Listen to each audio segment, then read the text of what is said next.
তারা এই খণ্ডিত জীবনের যে সফলতাকেই তারা চূড়ান্ত সফলতা মনে করে।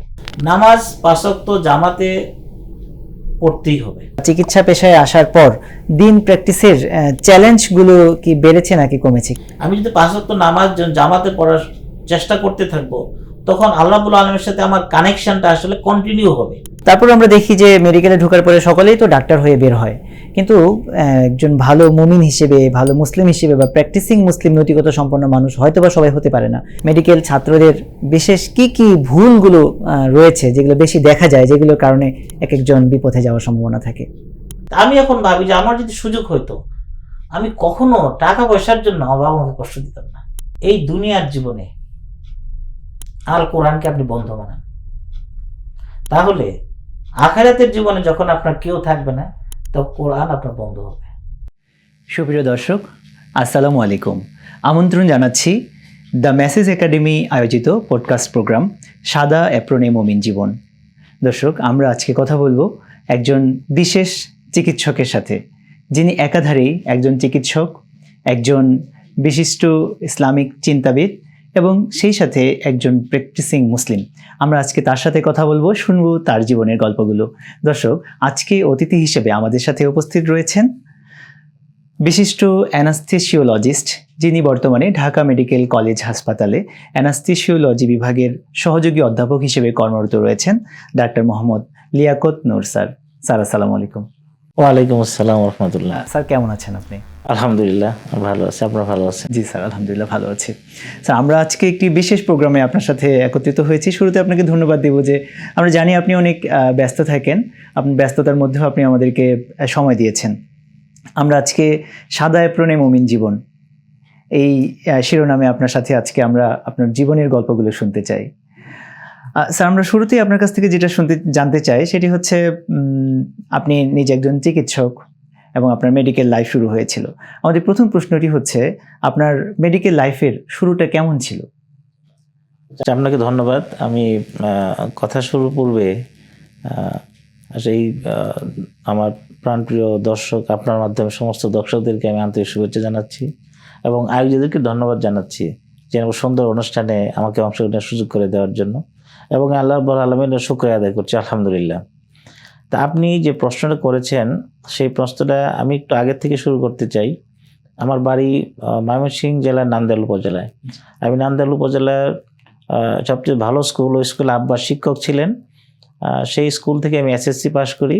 তারপর আনন্দমোহন যে ইউনিভার্সিটি কলেজ ময়মনসিংহ শহর, ওখান থেকে আমি ইন্টারমিডিয়েট পাস করি।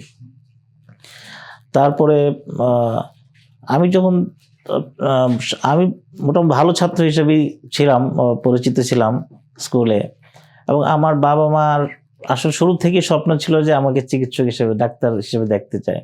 আর আমার শিক্ষক যারা ছিলেন তাদেরও একই রকম চাওয়া ছিল। আসলে আমার নিজের ছোট মানুষ হিসেবে চাওয়া এত বুঝতাম না, কিন্তু সবার চাওয়ার চাপে এটাই আমার নিজের চাওয়া হয়ে গেল আসলে এক সময়। তো আলহামদুলিল্লাহ, আমি আসলে এমন চাপে যখন দেখলাম যে একসময় ভাবলাম যে মেডিকেলে চান্স হয় কি হয় না, এটা একটা প্রেস্টিজের মনে হলো, যেহেতু উপজেলার সবচেয়ে ভালো স্টুডেন্ট, সে মেডিকেলে চান্স হলো না, কি হবে।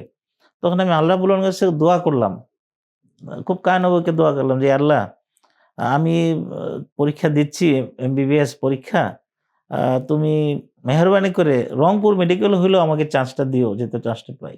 রংপুর কেন বললো আমি জানি না, মেবি কাকতুলীয়, কারণ মনে হয়েছে যে হয়তো ওইদিকে কম্পিটিশন কম, কোনো মতে মিস হবে না, এরকম মনে হয়েছে আমার কাছে। ইন্টারেস্টিংলি আসলে আমি যখন রেজাল্ট দেখতে যাই, দেখি আমার রংপুর মেডিকেল হয়েছে। বিশ্বের কাকতুলীয়, আমি ইমপ্রেসড হয়েছে, মানে আমি শুকরিয়া আদায় করছি যে হয়তো আল্লাহ আমাকে কবুল করছেন বলে আমি ওই মেডিকেলে চান্স পাইছি।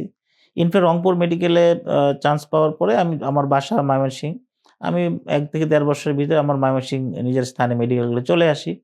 কিন্তু ওই সময় আসলে যে আমার যে বন্ধু বান্ধব যারা ছিল তাদের সাথে ঢাকা থেকে একসাথে রংপুর যেতাম, আসতাম 1-1.5 বছর, এই সময়টা খুব ভালোভাবে কাটছে। আমি ট্রেনে যেতাম, জগন্নাথগঞ্জ ঘাট, বাহাদুরাবাদ ঘাট, এই ঘাটে ফেরিতে নামাজের সময় নামাজ পড়া, ফ্রেন্ডদের ফেরি একসাথে জামাত পড়া, ট্রেনের বাজে নামাজ পড়া, এই সব মিলে ওই সময়টা উপভোগ করেছি আলহামদুলিল্লাহ। আমরা আসলে স্যার আপনার জীবনের প্রথম মেডিকেল লাইফের শুরুটা জানতে পেরে ভালো লাগলো। স্যার, আমরা জানি যে আপনি শুধুমাত্র একজন চিকিৎসকই হননি, আলহামদুলিল্লাহ আপনি দিন নিয়ে অনেক গবেষণা করেন, চিন্তা করেন এবং ইসলাম প্র্যাকটিস করেন।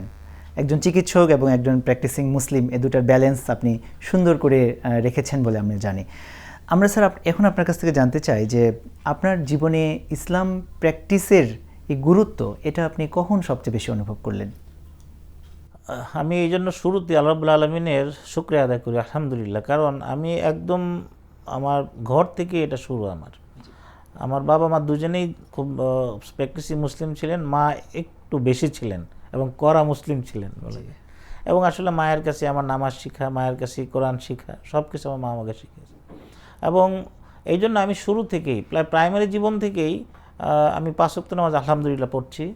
এবং আমার বাড়িতেও আমি আব্বার ইমামতিতে আমরা 3 ভাই জামাত পড়তাম ঘরে।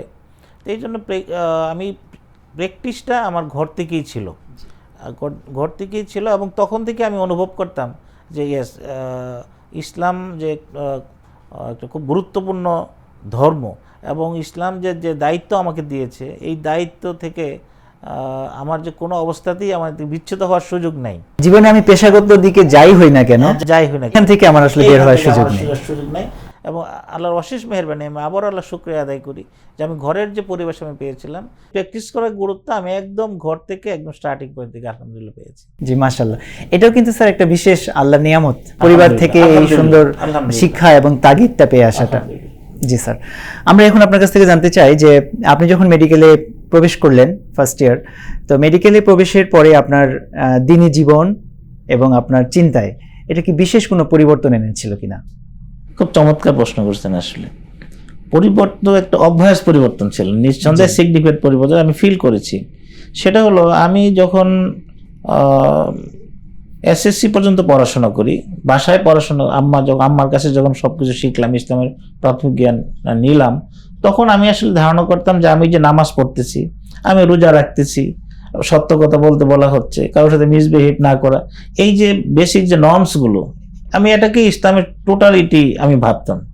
এবং আমি আলহামদুলিল্লাহ খুব হ্যাপি ছিলাম যে I am doing practising Islam, I think, and genuinely I am practising, I think so. এইভাবে যখন গেল, আমি যখন ইন্টারমিডিয়েটে ভর্তি হলাম আনন্দমোহন কলেজে ফার্স্ট ইয়ারে, তখন মূলত আমার একটু চিন্তায় পরিবর্তন আসে। আনন্দমোহনে যখন ভর্তি হলাম, তখন ওখানে আনন্দমোহনে কিছু বড় ভাই যারা কালেমার দাওয়াত দিতেন এবং একটা ইসলামী সংগঠনের সাথে ছিলেন, আল্লাহর অশেষ মেহেরবানিতে আমি তাদের কয়েকজন সান্নিধ্য পেয়েছিলাম। তারা আমাকে খুবই আদর করতেন এবং তারা আমাকে এই ইসলামের ব্যাপারে নতুন দিগন্ত আমার সামনে তুলে ধরলেন। জি। এবং মেডিকেলের প্রথম ফার্স্ট ইয়ার লাইফেও এটা কন্টিনিউশন থাকলো। আমি আমার সে আসলে বড় ভাইদের কাছে আমি ঋণী, যে তাদের যে পরামর্শ, তাদের যে আমার প্রতি তাদের যে ফিলিংস আমি ফিল করেছি, এবং তাদের পরামর্শে আমি কোরআনের কাছে আসি। আমি তখন কোরআন পড়া শুরু করি। কোরআন বাসায় পড়তাম, কিন্তু অর্থ সহজে পড়া, একটু বুঝে পড়া, এই প্র্যাকটিসটা আগে ছিল না, ধরেছে না।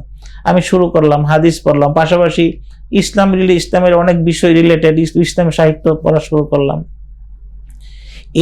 এইগুলো শুরু করার পরেই মূলত আমার চিন্তায় পরিবর্তন আসা শুরু হয়। মাশাআল্লাহ।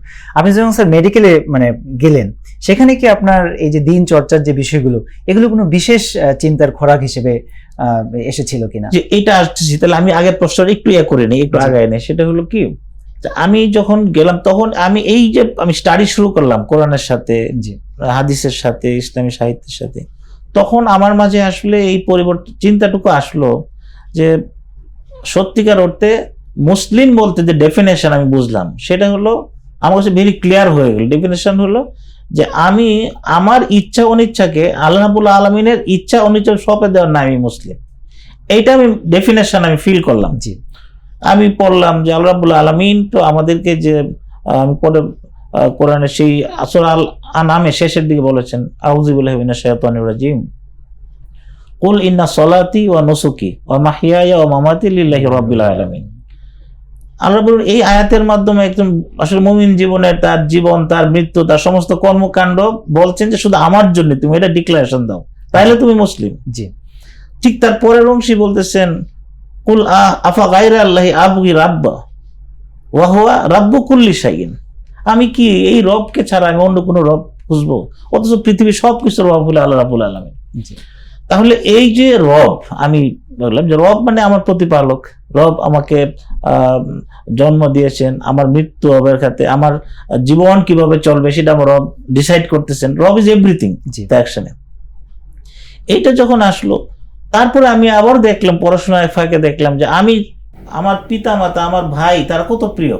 কিন্তু আমি এখানে কোরআনে পেলাম যে যদি তোমাদের কাছে তোমাদের পিতা এবং ভাই আল্লাহর সেই ইমানের চেয়ে যদি বেশি প্রিয় হয়, তুমি তাদেরকে গ্রহণ করতে পারবে না। জি ইয়া আইয়ুহাল্লাযীনা আমানু লা তাত্তাখিযু আবাআকুম ওয়া ইখওয়ানাকুম আউলিয়া ইন ইসতাহাব্বুল কুফরা আলাল ঈমান। এই আয়াতটা আমাকে আসলে খুব বেশি যে তুমি তোমার পিতা এবং ভাইকেও বন্ধু হিসেবে গ্রহণ করতে পারবে না যদি তারা কুফরকে বেশি প্রিয়, ঈমান অপেক্ষা কুফরকে বেশি প্রিয়। তো এইভাবে আসলে আমার সমস্ত জীবনকে মনে হয় আল্লাহ রাব্বুল আলামিন কাছে সঁপে দেওয়াটাই হলো যে ইসলাম। এই চিন্তা আমার মাঝে খুব ক্লিয়ার হয়ে গেল, যার ফলে শুধু এটা তো ব্যক্তি জীবনে না, তা আমি চিন্তা করলাম যে এটা যদি আমার ব্যক্তি জীবনের চিন্তা চেতনাই তাই হয়ে থাকে, আমি যখন সমাজে যাব, সোসাইটিতে কাজ আছে, আমার কিছু আরো ব্রড সেন্সে কাজ আছে, দেশীয় পর্যায়ে কাজ আছে, তো সব ক্ষেত্রে আমি দেখছি যে সেখানে আল্লাহ রাব্বুল আলামিনের বিধানটা কি, এইটা আমাকে খুঁজে নিতে হবে। খুঁজে ওইটার মাঝে আত্মসমর্পণ করার নামই ইসলাম। সেই হিসাবে আমি যেটা বুঝেছি শেষ পর্যন্ত ফাইনালি, সেটা হলো আসলে আমি যে ঘুম থেকে উঠলাম, তারপর ঘুমোতে যাব, পরদিন ঘুম থেকে উঠলাম, ঘুমোতে যাব, এই যে সাইকেল, এই সাইকেলের মাঝে এমন কোনো অংশ নাই, এমন কোনো কাজ নাই যার ব্যাপারে শরীয়তে কোনো নির্দেশ নাই। সেই প্রত্যেকটা ইয়াতে আমার জীবন, সেই সারাদিনের কাজে যেমন জীবনেরও তেমন, যেন আমার বাল্যকাল বলেন, যৌবনকাল, যত বাড়তেছে আমার সময়, আমার যত এক্সপান্ড হচ্ছে আমার কাজ, সব কাজে আমি আল্লাহ রাব্বুল আলামিনের ফয়সালাকে মেনে নেওয়ার জন্য প্রস্তুত থাকেন আমি মুসলিম। এই চিন্তাটুকু আমার পরিবর্তন আসলে তখনই আপনার এই চিন্তাটা শুরু হয়েছিল। আমরা স্যার আসলে আপনার জীবনের এই শুরুর সুন্দর ঘটনাগুলো জেনে আমরা অনেক অনুপ্রাণিত হচ্ছি, আলহামদুলিল্লাহ। স্যার এরপরে আপনি যখন মেডিকেলের জীবন, মেডিকেলের কলেজের যাত্রা, পড়াশোনা শুরু করলেন, আমরা তো সকলেই জানি যে মেডিকেল কলেজের জার্নিটা বেশ কঠিন, পড়াশোনার চাপ, ক্লাসের চাপ, ওয়ার্ড, অনেক কিছু ম্যানেজ করতে হয়। ঠিক এই সময়টাতে ক্লাস, ওয়ার্ড, পরীক্ষা, এ সময়ের মাঝে নামাজ ম্যানেজ করাটা কি কঠিন মনে হতো কিনা, বা হলে সেটা কিভাবে ম্যানেজ করতেন? আলহামদুলিল্লাহ, আপনার যে প্রশ্নটা, এই প্রশ্নটাই আসলে আমার একটা আপত্তি আছে। সেই প্রশ্নটা আপত্তি হলো, প্রশ্নটা একটা ফ্লেভার আছে যে আমার ক্লাস, ওয়ার্ড বুঝি নামাজের চেয়ে গুরুত্বপূর্ণ। এই ফ্লেভারটুকু এরকমই একটা কথা ফ্লেভার আছে, এরকম একটা ফ্লেভার আছে কিন্তু আমি এখানেই আমি এই ফ্লেভারের সাথে আমি দ্বিমত। কারণ নামাজ হলো আসলে এমন একটা ইবাদত যেটা ঈমানের পরেই নামাজ, এবং ইসলামের প্রথম যুগে রাসূল সাল্লাল্লাহু আলাইহি ওয়াসাল্লাম ইমামতিতে মুনাফিকরাও নামাজ পড়তে আসতো মসজিদে, তারপরে তারা মুনাফিক ছিল। আর ঘরে কেউ থাকবে নামাজ পড়বে না, সে মুসলিম তো কল্পনাই করা যায় না। এগুলো তো শরীয়তের নির্দেশ আছে, as-সালাতু ইমাদুদ্দিন, এবং যারা নামাজ পড়ে না তারা আসলে কুফরি করতেছে স্পষ্ট। অতএব এমন একটা ইবাদত হলো আমার দৈনন্দিন জীবনের সবচেয়ে ইম্পর্টেন্ট ইবাদত। অতএব আমার এই ইবাদতটাকে কেন্দ্র করেই আমার সব সেট করতে হবে। সেখানে আমার ক্লাস বলেন, ওয়ার্ড বলেন, সেগুলো করতে হবে। এখন যে কথাটা আপনি বলছেন যে ম্যানেজ করতে প্রবলেম হতে পারে, আমি এটাকে বলতে চাই যে আমি নামাজের ফাঁকে কাজ করতে চাই, কাজের ফাঁকে নামাজ না। একটা গান আছে, মানে আপনি শুনছেন, নামাজকে বলো না তোমার কাজ আছে, কাজকে বলো তোমার নামাজ আছে। নামাজ আছে গানটা আমার খুব প্রিয়, খুব শুনতে আমি ফিল করি, এবং খুব প্র্যাকটিক্যালও বটে। এটা মুসলিম জীবনের জন্য এই গানটা খুব প্র্যাকটিক্যাল। এবং এই জন্য বলি যে, তবে আমি আপনার সাথে সত্য করে দিই, যত সহজে বললাম যে নামাজের ফাঁকে কাজ সেট করা, এটা প্র্যাকটিক্যালি এত সহজ না। জি, কারণ আপনি যখন ইচ্ছে তখন নামাজ পড়লেন, ওকে, কোনো প্রবলেম নেই। কিন্তু প্রতিদিন একটা ডেফিনিট টাইমে আজান পড়বে, মসজিদে যেতে হবে, অথবা লোকাল একটা অ্যারেঞ্জমেন্টে জামাত পড়তে হবে। একা পড়তে পারবেন না। নামাজের 3-4 ঘন্টা টাইম থাকে। 3-4 ঘন্টা টাইমে কোনো একটা সময় আপনি সুবিধা মতো সবাই নামাজ পড়ে নিলেন, আপনি কিন্তু বুঝবেন না, চলে যাচ্ছে নামাজ, জীবন চলে যাচ্ছে।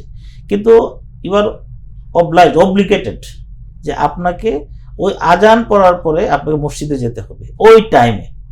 অতএব এই টাইম অনুযায়ী নামাজ পড়া এটা কিন্তু খুব চারটি সহজ কথা না, এটা কিন্তু আমার কথা না, এটা আল্লাহ রাব্বুল আলামিনের কথা।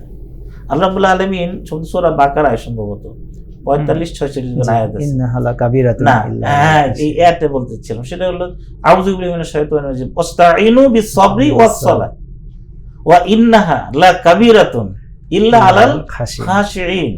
তারপর আয়াতটা কিন্তু আরো ইন্টারেস্টিং, তারপর কি আল্লাযীনা ইয়াজুন্নুনা আন্নাহুম মুলাকু রাব্বিহিম ওয়া আন্নাহুম ইলাইহি রাজিউন। এই আয়াতে আল্লাহ রাব্বুল নিজেই বলতেছেন যে নামাজ পড়াটা এত সহজ না, শুধু সহজ তাদের জন্য যারা আল্লাহকে খুব ভয় করে, এবং তাদের জন্য সহজ যারা আসলে মনে করে যে আমাকে মুলাকু রাব্বিহিম, তার রবের সাথে মোলাকাত করতে হবে, সাক্ষাৎ করতে হবে, ওখানে তাকে জবাবদিহি করতে হবে, এটা যারা অন্তর থেকে বিশ্বাস করে তার জন্য নামাজটা খুব সহজ হয়ে যাবে। এবং তারা আরো বিশ্বাস করে কি আন্নাহুম ইলাইহি রাজিউন, তার কাছে তার ফিরে যেতেই হবে। অতএব কারো মাঝে যদি এই চিন্তায় এই বিশ্বাসে যদি ঘাটতি থাকে বা কনফিউজ থাকে, তার পক্ষে প্রতিদিন নামাজ পড়া প্রতি মাস প্রতি বৎসর ভেরি ডিফিকাল্ট। এটা আল্লাহ রাব্বুল আলামিনেরই আসলে কথা। মানে ব্যাপারটা আসলে অনুভূতির সঙ্গে সম্পর্কিত, কেউ যদি ওই অনুভূতিটা রাখতে পারে যে আমাকে আল্লাহর কাছে যেতে হবে। আবার এই জন্যই বললাম যে যদি সে মনে করে যে আমার রবের কাছে আমাকে ফিরে যেতেই হবে, এবং এই নামাজ যদি আমি না পড়ি তো রবের সাথে আমার পার্মানেন্ট রিলেশনশিপ কাট হয়ে যাচ্ছে, এই ভয় সে ভিতর থাকবে, এবং তার কাছে ফিরে জবাব দিতেই হবে আমাকে, এই ভয় যদি প্রতি মুহূর্তে জাগারক থাকে, এটা প্রবলেম আসলে। কারণ আমরা শয়তানের চতুর্মুখী ষড়যন্ত্রে কিন্তু আমরা দুর্বল হয়ে যাই। এটা একমাত্র আল্লাহ রাব্বুল আলামিনের অশেষ মেহেরবানি ছাড়া আসলে সম্ভব না। এটা ব্যক্তির ইচ্ছা এবং আল্লাহ রাব্বুল আলামিনের মেহেরবানি, এই দুইটা একসাথে হলেই আসলে আমি যে আপনাকে বললাম যে ক্লাস, ওয়ার্ড, নামাজ, এইগুলোর মধ্যে সম্ভব সব ম্যানেজ করে নামাজটা সময় মতো পড়া যায়। হ্যাঁ, যেমন আউটলাইন দিতে চাই, যেমন এই বিষয় যে আমি ধরেন ফার্স্ট ইয়ার এবং সেকেন্ড ইয়ার, এই দুইটার সময়ে নামাজের ধরেন শুধু জোহরের নামাজে ক্লাস থাকে, বাকি 4 ওয়াক্ত নামাজ মসজিদে পড়তে কোনো বাধা নাই কিন্তু স্টুডেন্ট। আর যখন থার্ড ইয়ার থেকে শুরু করি, আমরা যখন ওয়ার্ডে ডিউটি শুরু করি, তখন কিন্তু আরো নামাজগুলা একটু ভালনারেবল হয়ে যায়। তাহলে আমাকে তখন যেটা করতে পারি আমি, সেটা হলো আমি যে সুযোগটুকু আমার আছে একা নামাজ পড়া, সেটা মাস্ট পড়বই। আর ওয়ার্ডের মাঝে ডিউটি করা অবস্থায় বাংলাদেশে এমন কোনো হাসপাতাল নাই যেখানে একটা নামাজের ব্যবস্থা বা প্রেয়ার রুম নাই, এমন কোনো হাসপাতাল নাই কিন্তু। তাহলে আমার যদি আমি একটু সচেতন থাকি, তা আমি কাজ যদি খুব বেশি ইমার্জেন্সি না হয়, তাহলে আমি আমার কলিগদের সহযোগিতা নিয়ে আমার পক্ষে ইজিলি জাস্ট নামাজের টাইমে ফরজটুকু প্রেয়ার রুম থেকে বা মসজিদ থেকে পরে আসা কোনো ইস্যুই না, এটা করতে পারি। আর যদি এমনই হয় যে আমার কাছে খুব এমন পেশেন্ট আছে আমি ছেড়ে যেতে পারতেছি না, সেই ক্ষেত্রে আমি যেটা করব, আমার এনভায়রনমেন্টে আমি আরো 2 জনকে আমি ঠিক করবো যে ভাই তুমিও কাজটা সারো, আমরা একসাথে এই কাজটা সেরে আমরা জামাতে নামাজ পড়ে ফেলবো। এতে আমারও জামাত হলো, আমার যে ভাইদের তাদেরও জামাত হলো। এবং আমি দেখছি যে এইভাবে যদি চিন্তা করা যায়, জামাতের ব্যবস্থা হয়ে যায়। এটা আমার প্র্যাকটিক্যাল অভিজ্ঞতা থেকে বলছি। এভাবে যে আমরা যে ক্লাস, ওয়ার্ড বলেন, সবকিছুর মাঝেও নামাজ 5 ওয়াক্ত জামাতের সাথে পড়া আমি খুব বেশি কষ্টের মনে করি না, যদি না সেই সূরা বাকারার 45-46 আয়াতের বিবেচনায় যদি উত্তীর্ণ হয় এবং আল্লাহর মেহেরবানি। আমরা বুঝতে পেরেছি স্যার, অনেক ধন্যবাদ বিষয়টি আমাদের কাছে পরিষ্কার করবার জন্য। আমাদের এরপরের প্রশ্ন আপনার কাছ থেকে জানবার যে আপনি মেডিকেল কলেজে যখন গেলেন, সেই পরিবেশে দিন প্র্যাকটিস করার ক্ষেত্রে আপনি কোনো ধরনের সংকোচ বা চাপ অনুভব করেছিলেন কিনা কখনো? জি, এটা আপনি একটা চমৎকার একটা প্রশ্ন করছেন। দিন প্র্যাকটিস, এই কথাটা আসলে আমি বলতে ইসলাম প্র্যাকটিস করা বা ইসলামকে পালন করা। এখন যখনই দিন প্র্যাকটিস কথাটা আসে, আমি যখন মেডিকেলে ভর্তি হই, আমি তো দিন অনেকভাবে প্র্যাকটিস হতে দেখছি। যেমন আমি যেটা কমনলি আমি দেখি আমার ফ্রেন্ডদের মাঝে ছিল ম্যাক্সিমাম যারা 5 ওয়াক্ত নামাজ পড়তো, বোথ মেল অ্যান্ড ফিমেল, 5 ওয়াক্ত নামাজ পড়তো, মসজিদে নামাজ পড়তো, কিন্তু এর বাইরে তারা আবার পার্সোনাল লাইফে অন্য কিছু, যে পর্দার কথা বলেন, অন্য কিছুর ব্যাপারে আর তাদের এত না। একসাথে যাচ্ছে, সিনেমা দেখতেছে, নামাজের সময় নামাজ পড়তেছে, মানে এই ধরনের একটা গ্রুপ অফ স্টুডেন্ট ফ্রেন্ডরা আমার ছিল। তারাও দিনে একটা প্র্যাকটিস করতেছে। আবার ধরেন আমাদের মাঝে তাবলিগ জামাতের ভাইরা ছিলেন, তারা দাওয়াতি কাজ করতেন, তারা দিন প্র্যাকটিস করতেছে। আবার আমি দেখতাম যে এই যে আমি বললাম যে যারা কালেমার দাওয়াত দিচ্ছে এবং কমপ্লিট ইসলামের দাওয়াত দিচ্ছে বলে তারা দাবি করতেছে, এবং তারাও তো দিনের প্র্যাকটিস করতেছে। তাহলে এই আপনার প্রশ্ন থেকে স্পেসিফিক হইতে হবে যে কোন দিন প্র্যাকটিসে সত্যিকার অর্থে। এখন আমি কোন দিন প্র্যাকটিস করবো এটা তো আমার নিজের চুজ না, চুজিং হলো কোরআন আমাকে এই ব্যাপারে কি ইনস্ট্রাকশন দিচ্ছে, জি, তাই না? তো এখানে হলো ধরেন সোয়াল বাইয়ে না খুব চিন্তা করেন, আউযু বিল্লাহি মিনাশ শাইতানির রাজিম, ওমা উমিরু ইল্লা লিয়াবুদুল্লাহ মুখলিসিনা লাহুদ্দিন হুনাফা ওয়া ইউকিমুস সালাতা ওয়া ইউতুজ যাকাতা যালিকা দীনুল কাইয়্যিম। এইটাই হলো চূড়ান্ত দিন। সেই দিনের প্রথম হলো কি, তুমি খালেজ ভাবে একনিষ্ঠভাবে আল্লাহর ইবাদত করবা, প্রথম আল্লাহ মেনে নিবা। তারপরে তুমি সালাত কায়েম করবা, যাকাত আদায় করবা। আমি যদি এখানে যদি দিন যে প্র্যাকটিসের কথাটা আসে, যদি আয়াতের আলোকে দিন প্র্যাকটিস করি, তাহলে শুরুতেই তো আমাকে একনিষ্ঠভাবে করা, মানে ওই যে কুল আগাইরাল্লাহি আবগি রাব্বা ওয়া হুয়া রাব্বু কুল্লি শাইইন, আমি ওখানে একনিষ্ঠভাবে হইলে আমার রবকে 100% মেনে নিতে হবে। আমি লাইফের একটা অংশে মানলাম আর একটা অংশে মানলাম না, তাহলে তো আর এখানে আমার একনিষ্ঠভাবে দিন প্র্যাকটিস হলো না। আর আমি যখন এই কালেমার দাওয়াত দিতে যাব, লা ইলাহা ইল্লাল্লাহ কালেমার দাওয়াত যখন দিব, আমাকে তো দুনিয়ায় প্রতিষ্ঠিত আল্লাহ পছন্দ করেন না এমন সবকিছুর এগেইনস্টে ঘোষণা দিতে হচ্ছে আমি এগুলো পছন্দ করি না। প্রথম ঘোষণা দিতে হচ্ছে আমি পছন্দ করি না, দ্বিতীয় ঘোষণা দিতে হচ্ছে পছন্দ করি। কোনটা করি। তো যখনই আমি ঘোষণা দিচ্ছি যে পছন্দ করি না, তখন যারা অলরেডি এস্টাবলিশমেন্টে আছে তারা তো আমাকে আদর করবে না, তারা তাদের ট্রিটমেন্ট আমার উপরে চালাবে। তো এই জন্য আমি বলতেছি দিন প্র্যাকটিসের ক্ষেত্রে যদি বলেন, তাহলে মোদ্দা কথায় আমি দুইভাবে বলতে পারি, একটা পার্সোনাল লাইফের দিন আর এজ এ হোল টোটাল দিন। তা আমি আপনাকে বলি যে পার্সোনাল লাইফে দিন প্র্যাকটিস করতে গিয়ে আমি আলহামদুলিল্লাহ তেমন কোনো সমস্যা ফিল করিনি। আমি আমার সমস্ত বন্ধু বান্ধব সবার কাছ থেকে সহযোগিতা পাইছি। আমি ধরুন কোথাও বেড়াইতে গেলাম, আমি যখন যেখানে নামাজের জন্য জায়গা চাইছি, আমার যে ফিমেল ফ্রেন্ড যারা আছে তারা ছেড়ে দিত, ঠিক আছে তুই নামাজ পড়, তারা ছেড়ে দিত, রুম ছেড়ে দিত, অন্য কোনো স্পেস নেই, এতটুকু সহজে আমি পেয়েছি প্র্যাকটিস। কিন্তু আমি যখন সত্যিকার অর্থে কালেমার দাওয়াত দেওয়া শুরু করলাম এবং আমি তাকে টোটাল লাইফে দিন প্র্যাকটিসের জন্য দাওয়াত দেওয়া শুরু করলাম বা আমি প্র্যাকটিসের চিন্তা করলাম, তখন আমি কমফোর্টেবল ছিলাম না। একটু আমাকে ডিসকমফোর্টে ছিলাম কিভাবে, যে আমার মাঝে অনেক ফ্রেন্ড ছিল যারা আমি মনে করতাম তারা আমার খুব ক্লোজ ফ্রেন্ড, কিন্তু আমি দেখতাম যে আমার অসাক্ষাতে তারা কিন্তু আমাকে দেখে আমার সমালোচনা করতো, যে লিয়াকত তো ভালোই ছিল কিন্তু এসব কি করতেছে। এবং বিশ্বাস করেন, ইন্নাল্লাযিনা আজরামু কানু মিনাল্লাযিনা আমানু ইয়াদহাকুন, কোরআনের কথা, যে যারা মুজরিম অপরাধী তারা ওই ইমানদার লোকদেরকে দেখে ইয়াদহাকুন মুখ টিপে টিপে হাসে। ওয়াইজা মাররু বিহিম ইয়াতাগামাজুন, যখন তাদের পাশ দিয়ে যায় তখন বিদ্রুপ করে টিটকারি দেয়। ওয়াইজান কালাবু ইলা আখিলিহিম মুনকালাবু ফাকিহিন, আবার যখন নিজেদের মাঝে যায়, ফ্রেন্ডদের মধ্যে যায়, তারা তখন খুব উৎফুল্লিত থাকে। ওয়াইজা রাআকুম কালু ইন্না হাউলাই লাদাল্লুন, তারা যখন তারা দেখে বলে এই গেল, ধ্বংস হয়ে গেল। এবং বিশ্বাস করেন এই প্র্যাকটিসটা আমি পার্সোনালি ফিল করছি, যে আমার যে ফ্রেন্ড যাদেরকে আমি খুব ভালো মনে করতাম, ওরা আবার সামনে না বললো যে এরকম মুখ টিপে টিপে হাসতো, বলতো। এই প্র্যাকটিসগুলো আমি চোখের সামনে করে না, এতে বাস্তবায়ন আমি দেখছি। আলহামদুলিল্লাহ এগুলো থাকলেও একসময় আল্লাহ রাব্বুল আলামিন আমাকে সহযোগিতা করেছেন। সবকিছুর মাঝে কমফোর্টেবল ডিসকমফোর্ট সবকে নিয়েই ছিলাম, আলহামদুলিল্লাহ ইসলামের সাথেই ছিলাম। মাশাআল্লাহ মাশাআল্লাহ। স্যার, আমরা যতটুকু বুঝতে পারলাম যে আসলে তো দিনের পরিপূর্ণ যেটা প্র্যাকটিস, সেটার ক্ষেত্রে তো কিছু চ্যালেঞ্জ, কিছু প্রতিবন্ধকতা তো আছেই বা থাকবেই, যুগে যুগে ছিল। তো আমরা স্যার আপনার কাছ থেকে ব্যক্তিগত একটি প্রশ্ন জানতে চাই উত্তর, যে এই ছাত্র জীবনে বিশেষ কি কি আমল আপনি করেছিলেন যেগুলো আপনাকে দিন চর্চার পথে আপনাকে ধরে রেখেছিল? আসলে আপনার এই যে এত ডিপ একটা প্রশ্ন করেছেন, আসলে এটা খুবই এত গুরুত্বপূর্ণ একটা প্রশ্ন।